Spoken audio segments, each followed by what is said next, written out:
Arriscar a vida, salvar pessoas e viver no limite.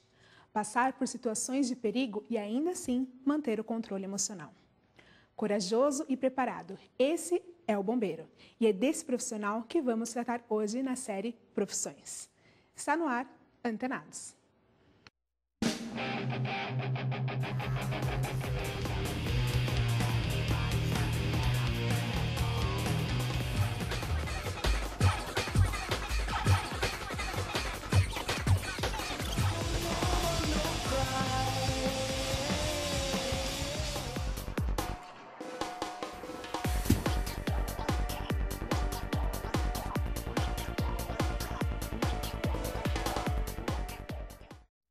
O Antenados está no ar e hoje vamos falar sobre a rotina dos bombeiros. Para conversar comigo, eu conto com a presença do 1º Tenente Mota, do 3º Agrupamento do Corpo de Bombeiros. Obrigada pela presença.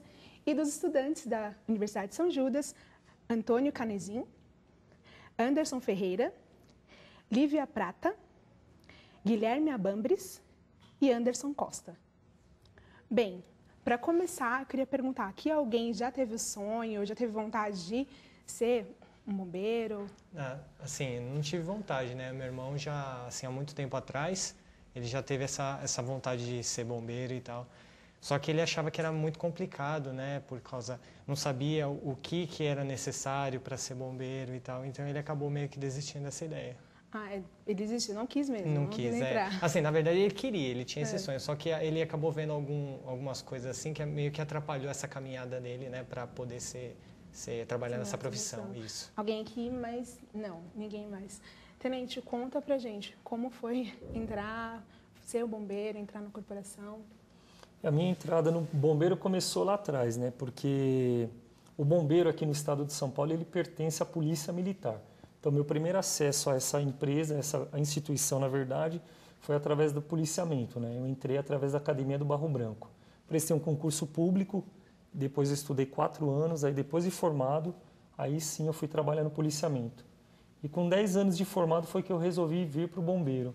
Aí eu tive que prestar um concurso interno, né, onde foram abertas 40 vagas, concorreram mais de 100 tenentes, e aí eu consegui a minha vaga, estudei durante 1 ano e me formei. Sim. Aí depois de formado, fui trabalhar na rua, no operacional. Mas o senhor sempre sonhava com isso? Sim,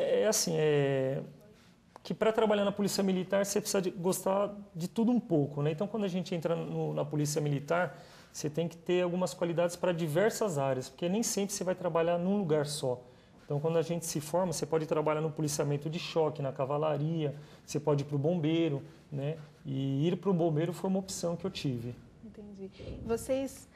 Qual é a qualidade que vocês acham que um bombeiro precisa ter para exercer a função? Eu acho que coragem é um dos principais fatores, porque enfrentar o que eles enfrentam no dia a dia é um negócio que poucas pessoas teriam vontade, desde pequeno, de combater o fogo, de enfrentar situações de perigo, de ver o sofrimento também da população, que é o que eles mais acompanham durante esse processo. E você, Anderson, o que você acha? Pontualidade. Pontualidade? Acho que se não tiver isso, não adianta ter nada do resto, assim, né?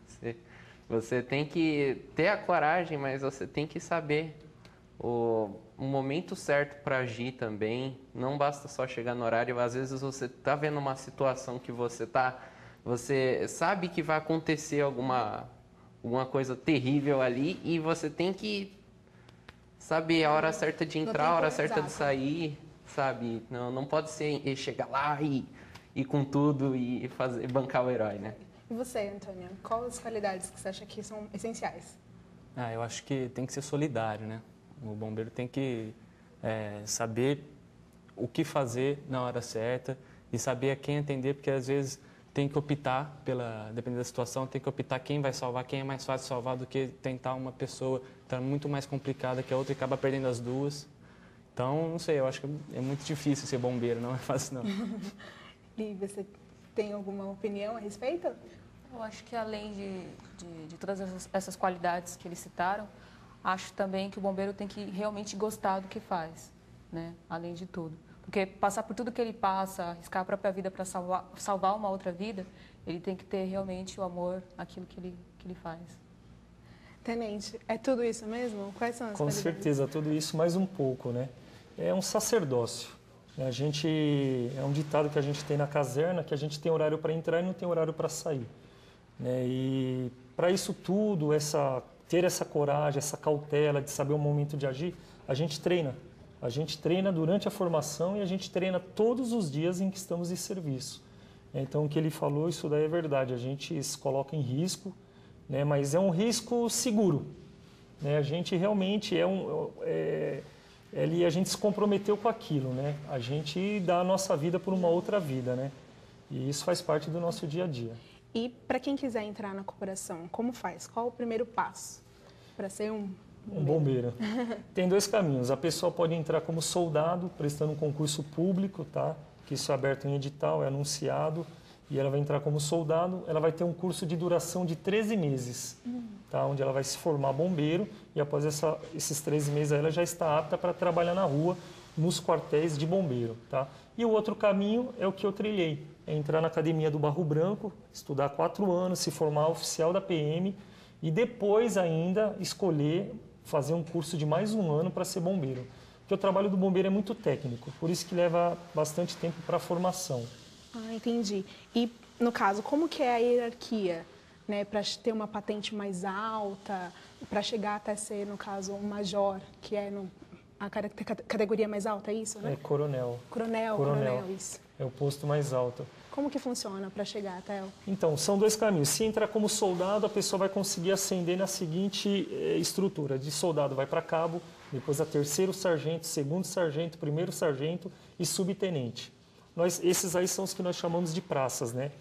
E dentro do militarismo, tá, gente? Dentro da hierarquia do militarismo são chamados praças, de soldado a subtenente. E para o oficialato, começa lá com o aluno, que é o cadete, né? Os 4 anos de academia, depois se forma 1 ano de aspirantado. Depois de aspirantado, você vai a 2º tenente, 1º tenente, que é o que eu sou, capitão, major, tenente-coronel e coronel, que é o último posto. Nisso vão-se os 30 anos de serviço. 30 anos. Demora. Então, no caso, para o soldado, ou no caso, o cabo, ir para a rua para atender, tem que ser 30 anos ou não? Não. Por exemplo, o soldado, ele se formou aqueles 13 meses lá, 1 ano e 1 mês. Ele se formou, ele já vai para a rua trabalhar. Ah, entendi. Tá. E para vocês, como que vocês acham que é a rotina de um bombeiro? Eu acredito que tem que ter bastante condicionamento físico, né? Assim, o treinamento, não sei se isso é o correto, mas é de um atleta, assim, ele busca uma rotina igual como se fosse um jogador de futebol, assim, ele tem que ter aquela rotina de malhação para ter um corpo legal para conseguir enfrentar esses perigos. Como é que funciona? Então, isso é bem individual de cada um. É exigido, sim, as suas valências físicas, né? Você tem um bom condicionamento e você é avaliado por isso.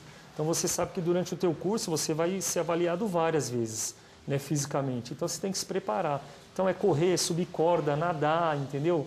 Às vezes tem algumas provas que são competições entre a gente, correr com um saco de areia, como se você estivesse fazendo esforço para carregar uma pessoa, uma criança, né? Então a gente está sempre se testando. Flexão, barra, são medidas várias valências aí durante o curso, né? E isso é particular de cada um. Tem gente que gosta de se preparar mesmo, pega gosto, entendeu? E assim, quanto mais força você tiver fisicamente, mais você vai poder ajudar uma pessoa e se cansar menos na ocorrência, né? Bacana. Bom, para tirar essa dúvida, a equipe do Antenados gravou uma matéria no 3º grupamento do Corpo de Bombeiros e mostra como é a preparação antes de sair para um resgate. Na corporação, conversamos com o Sargento Lauro. Ele falou de uma experiência marcante. Vamos conferir?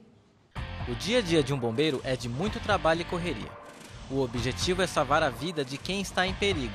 Antes de sair para uma ocorrência, a equipe se reúne, ouve as instruções do comandante e começa a checagem dos equipamentos. O bombeiro prima primeiro pela sua segurança, né? Assim que toma ciência do que está acontecendo, na nossa central é dada essa ocorrência para o posto mais próximo, né? Vimos aí a peculiaridade da ocorrência e nós equipamos, nós temos equipamentos de segurança, empenhamos os homens, fazemos uma projeção muito que rápida, né? Todos os dias existem ocorrências que marcam a vida de um bombeiro, mas algumas se destacam. No 4º andar de um edifício, junto com a vítima e o prédio em chama, né? E era uma criança E isso me marcou porque eu tive que ficar brincando com a criança, a minha bota praticamente que queimando e eu brincando com ela e ela sorrindo para mim quase que o tempo todo. Ela só veio chorar quando eu desci no segundo andar, tinha muita fumaça. Lá o meu amigo resgatou a criança e isso já não sai da minha mente jamais, porque eu tive que, um momento da minha vida, esquecer que eu tinha dor. A equipe tem sempre várias ferramentas à disposição. No caso de acidente de carro, são utilizados equipamentos que servem para retirar as ferragens do carro e libertar as vítimas, como simula Tenente Mota. As ocorrências envolvendo jovens, diria assim que uns 70% envolve jovem. No caso aí seria direção perigosa, embriaguez ao volante é o resultado, né? Então aos jovens que estejam assistindo a gente aí, um pouquinho mais de cautela, né? Vamos fazer a galera, vamos curtir, mas vamos dar uma prioridade à nossa segurança, né?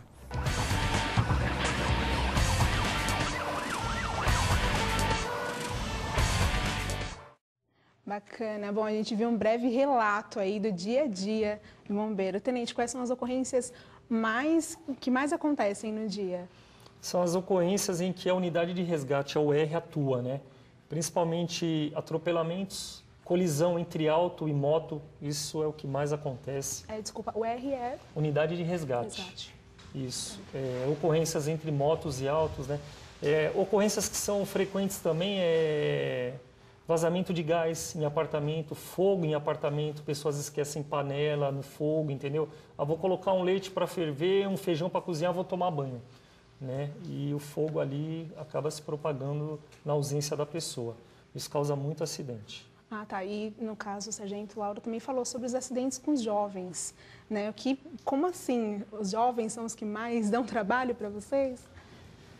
O que acontece? A gente estava falando da matéria sobre acidente de trânsito, né, com vítimas presas em ferragens ou retiros. O problema é a embriaguez ao volante, porque a pessoa, quando está sob efeito do álcool, aí, ela acaba perdendo os seus limites, né? Então, a gente atende também inúmeras ocorrências. Dentre esses atropelamentos, acidentes com motos, dá para enquadrar também a questão do abuso do álcool, na verdade, né? O abuso do álcool, né? E a pessoa excede o limite de velocidade, quando colide, os nossos carros não são tão seguros, como é de conhecimento de todo mundo, e aí ela acaba ficando preso nas ferragens, né? Entendi. Alguém aqui já presenciou um acidente de carro, ou até mesmo já passou por algum acidente? Não, aconteceu com um conhecido meu, mas aí entra no fato do abuso do álcool. Ele tinha saído de uma balada e abusou do álcool, tinha bebido, e estava com um outro amigo meu e duas meninas que eles tinham conhecido nessa balada. Isso foi no litoral, pelo abuso do álcool mesmo, ele perdeu o controle e bateu num caminhão. Ele veio a falecer, uma outra menina também. Os outros dois ficaram em coma. Um amigo meu, ele está bem hoje, isso faz uns 2 meses, ele está bem hoje, mas a outra menina continua no hospital. Foi um trabalho também árduo da equipe dos bombeiros para conseguir retirar do carro, porque ficou totalmente distorcido. Bom, e graças a Deus aí o Corpo de Bombeiros resgatou, né, a vida dele. Então, o Antenados vai para um rápido intervalo e na volta a gente continua falando sobre o dia a dia do Corpo de Bombeiro. Não sai daí. O Corpo de Bombeiros tem algumas recomendações para prevenções contra incêndios e acidentes.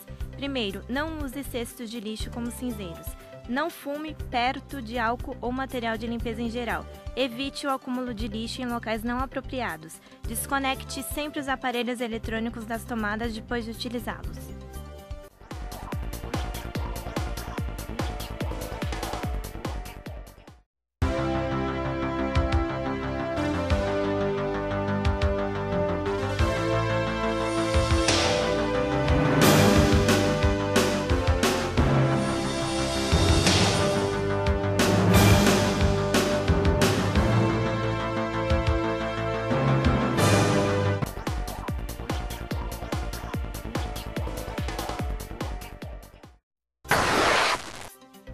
O Corpo de Bombeiros faz algumas recomendações para o uso de botijões de gás.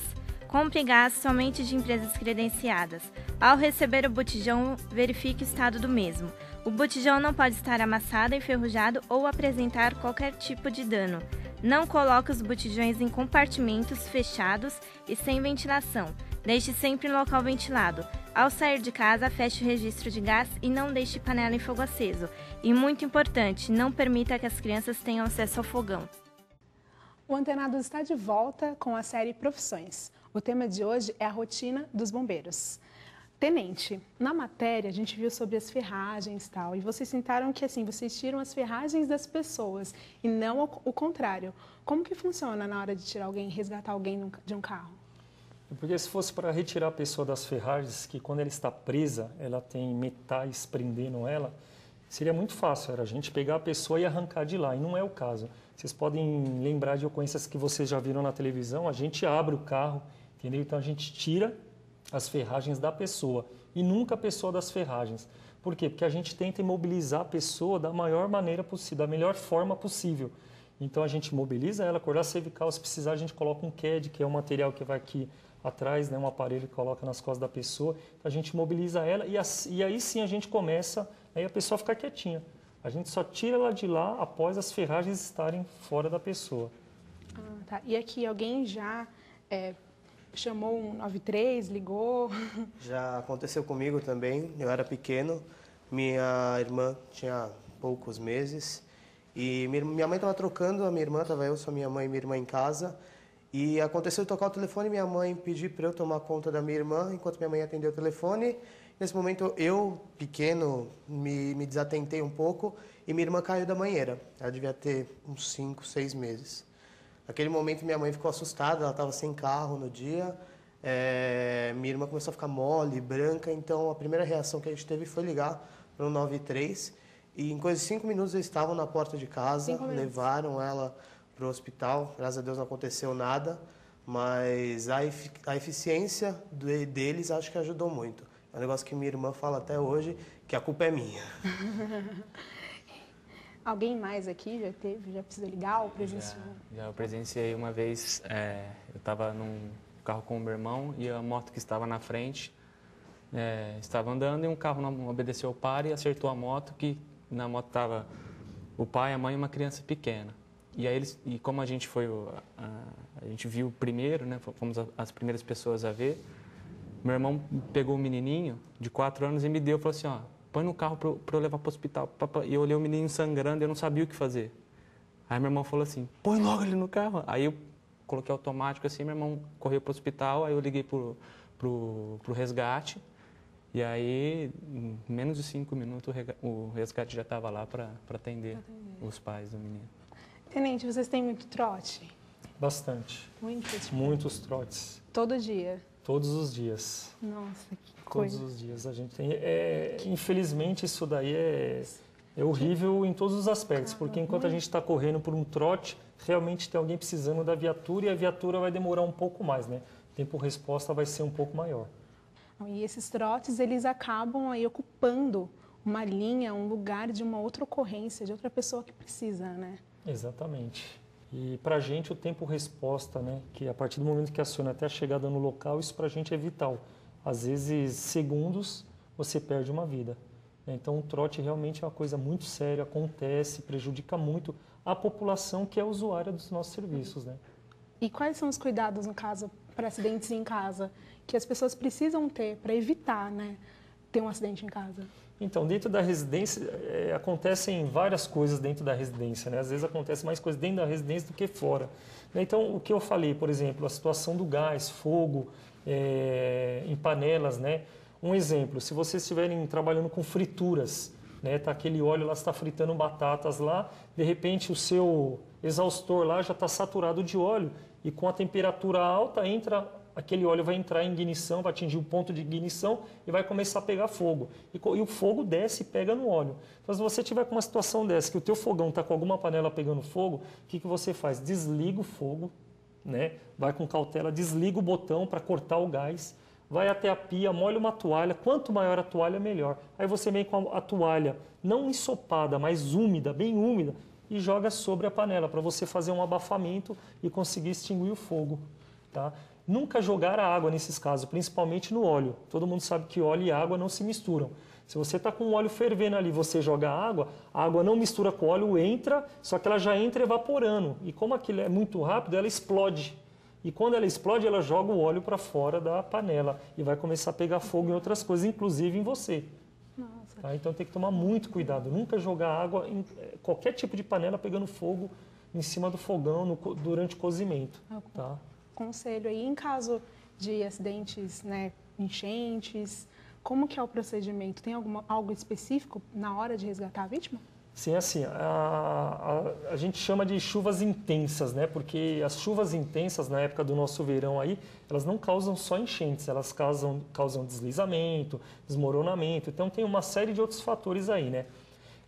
O que acontece? A gente, nessa época, a gente tem que tomar cuidado para não se pôr em situação de risco.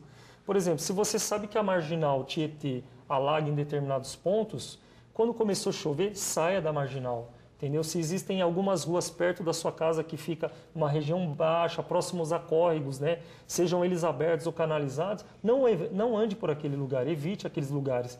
Outra dica, se estiver água na rua, passando, corrente, com certa velocidade, não queiram atravessar, porque uma água na altura da canela do senhor já é suficientemente forte para desequilibrá-los. É só lembrar da praia, não tem praia que puxa, gente? Aquele fiozinho de água não puxa, meu, que doideira. É que ele arrasta os grãos que estão embaixo do seu pé e na rua pode acontecer a mesma coisa. Se tiver sujeira, ele vai arrastar aquilo e você vai junto.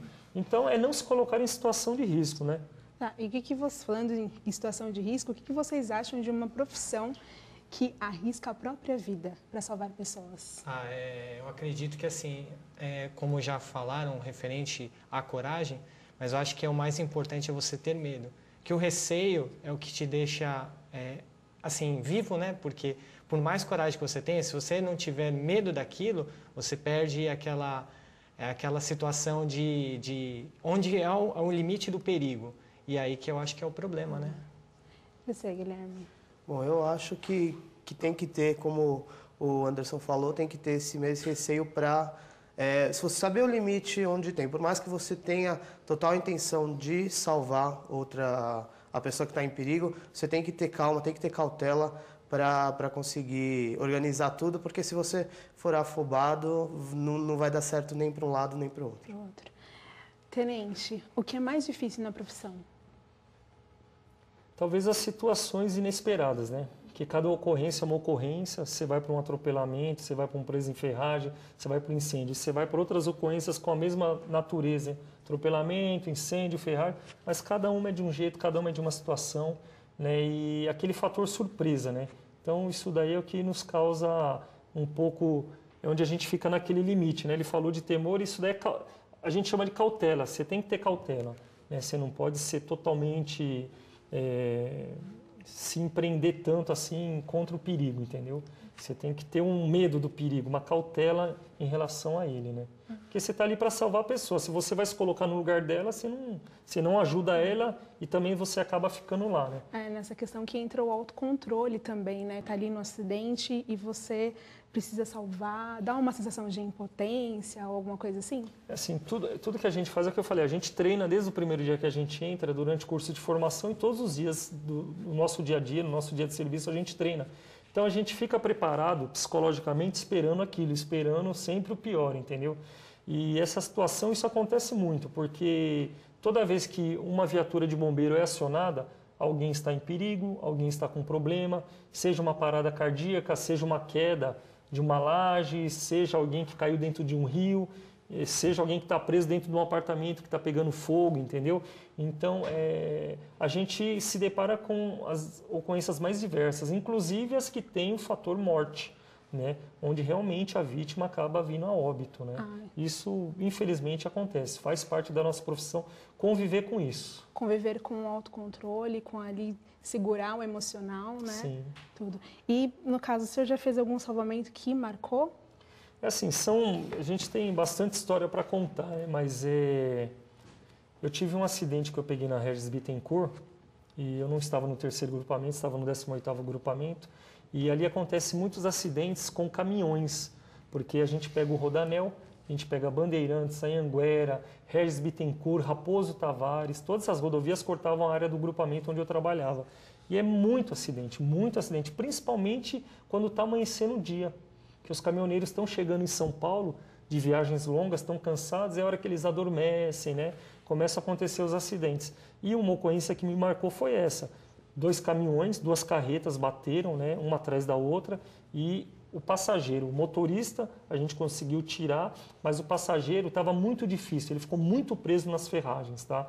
E a carreta da frente, ela carregava container, então o container é super resistente, né? Então o caminhão ficou totalmente... E assim, quando a gente chegou lá, essa pessoa ainda estava viva. E conversando com ele falando, sabe, pressentindo o que estava para acontecer, ele falando da família, do filho, pedindo para dar recado, fala para ele que eu amo ele. E a pessoa vai indo embora e não tem o que fazer. E vocês acham a profissão, né, ela é reconhecida hoje no Brasil? Eu acho reconhecida Acho que os bombeiros é a instituição mais admirada pela população. Todo mundo com quem eu converso sobre esse assunto fala, olha, os bombeiros, eu tenho admiração pelo trabalho deles, mas o salário não é dos melhores. A gente viu outro dia no Rio de Janeiro a greve que eles fizeram, alguns foram presos, inclusive. Enquanto tem políticos aí ganhando acima de 30 mil reais, quem está aqui para salvar a vida da população não ganha o suficiente. Acho que não tem valor mesmo, né? Tenente, qual conselho o senhor pode dar para quem quer ser bombeiro hoje? Assim, é mais uma profissão, né? Dentre várias, a pessoa pode optar em ser médico, enfermeiro, mas é uma profissão que realmente precisa ter um pouco de doação, que eu falei, um sacerdócio, né? A gente precisa querer se doar ao outrem, né? Porque, querendo ou não, você vai se deparar com momentos em que você vai se colocar em risco mesmo, em perigo, para poder ajudar outra pessoa. E quem não estiver disposto a se sacrificar desse jeito, o bombeiro não é uma profissão. Obrigada. Bom, hoje o Antenados falou sobre a rotina dos bombeiros. Eu agradeço a presença do Tenente Mota, obrigada pela presença dos alunos da Universidade de São Judas. E se você aí de casa quer dar alguma opinião ou tirar alguma dúvida, curta a nossa página no Facebook, mande um e-mail ou ligue. A gente fica por aqui. Até o próximo programa.